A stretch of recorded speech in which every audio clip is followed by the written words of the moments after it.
What we'll look at is how we would use Desmos when we're solving linear inequalities. And the first thing we do is we're going to enter into box 1 and 2 these 1 less than x less than 9 and surrounded by brackets, and show the difference between box 1 and 2. Now let's just go back to this notation. 1 is less than x is less than 9. This essentially means that x lies between 1 and 9. For example, if x were 2, 1 is less than 2 and 2 is less than 9. So as long as the number is between 1 and 9, that would fulfill the requirement of the inequality. So in order to graph this in Desmos, I'm going to show you the difference. Okay, we're comparing 1 to 9, this one here with this one, which is exactly the same, y equal to 0. So for this one, the default value for y is 1, and here the default value for y is 0. Let's just take a look at what this means here. So here's box 1, and here at this end you see that it's the number 1, and here it's the number 9. So we're showing this, and at this point y is equal to 1, because you look at this is 0 and this is 2, y is equal to 1, which is that.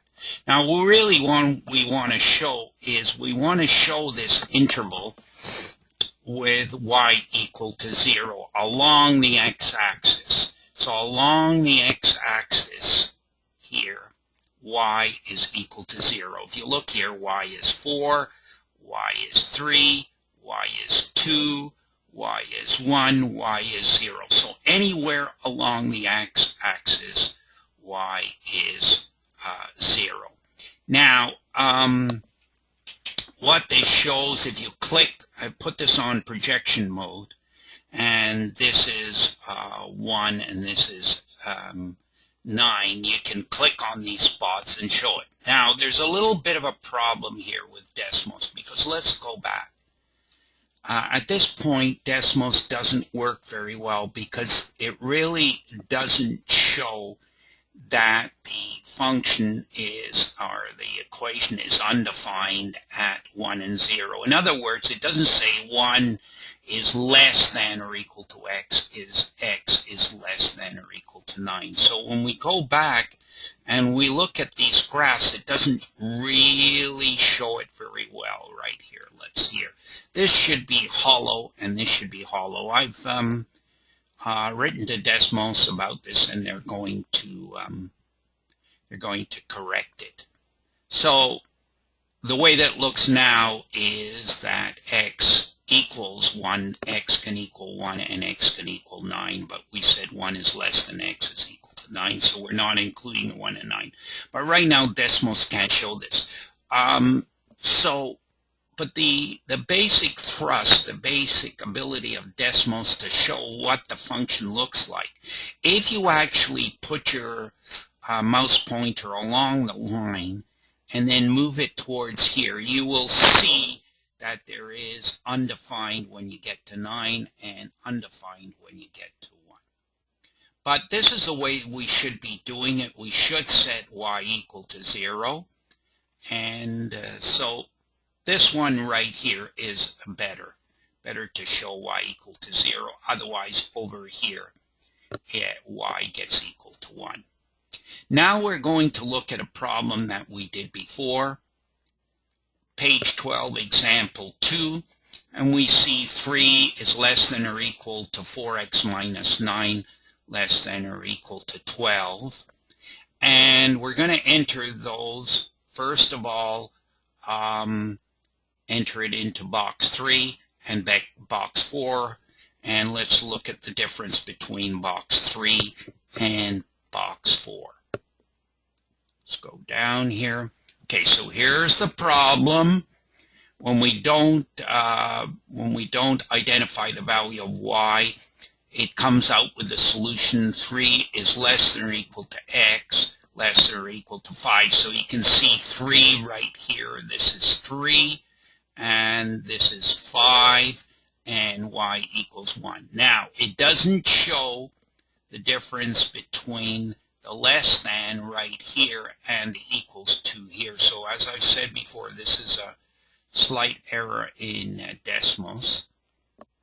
Again, what I did was here, I did in box 4, I put the same equation in, and the solution is between 3 and 5. And we go, we know that the solution between 3 and 5. So this automatically, when you put this into Desmos, it solves it, except for at the end. So you have to be careful about right here. If you want to highlight these points, by the way, go to the little tools option on the top right hand screen there's a little wrench there, and click on it, and you can go into projection mode, which means that everything is enhanced in the display. So the last problem here is, we'll go back up to the boxes here, is page 12, example 1. And as I said, you get the solution for, we just showed the solution here. If we type this into box 6, it'll solve it for us. Okay? And let's go down and take a look. So this is example 12, page 12, example 1. Let's go down.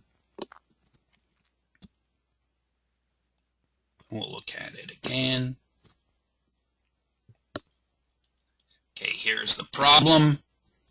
And if you look at the answer, you can see, we'll go to the, you look at the answer, and we'll do it for y equal to 0. You can see here that the answer has to be greater than minus 8. Greater than or equal to minus 8 right here. So here it is along the x-axis. Y is equal to 0. Now it starts here and it just keeps on going over here. So I truncated the picture that's shown, but it keeps on going over here. So you can see the solution. So that gives you some idea. Let me reiterate that right now Desmos is not good at the ends of the line for showing the solutions at the ends of the line. The difference between whether it includes that point. So ideally, when you look at this here, we look at the value between 1 and 9. One of these, if it's not equal at a point, doesn't include the equal, should be hollow. And I guess Desmos is looking at that. So that gives you some idea of how we would use Desmos to solve inequalities and graph them.